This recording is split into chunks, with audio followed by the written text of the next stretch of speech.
วันนี้เป็นวันแรกที่ผมได้มากินปอประทีปนะฮะซึ่งประมาณเกือบ2 เดือนนะที่ไม่ได้มากิน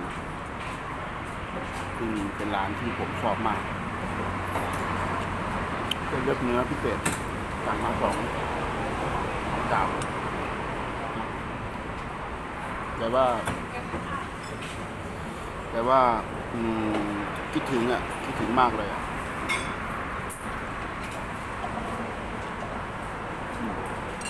ดูบรรยากาศมีคนเข้ามา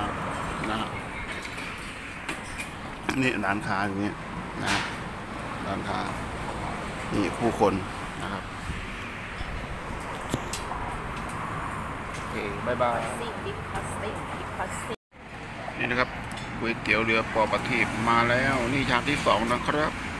อร่อยมากครับผมยินดีนำเสนอนะฮะนี่ร้านค้าปอประทีปเนี่ยปอประทีป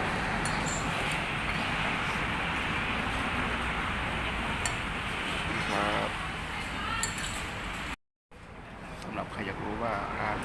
ปอประทีปนี้ร้านนี้อยู่ที่ไหนนะฮะอยู่ถนนลาดกระบังนะฮะที่จะไปทางสนามบินสุวรรณภูมิครับผม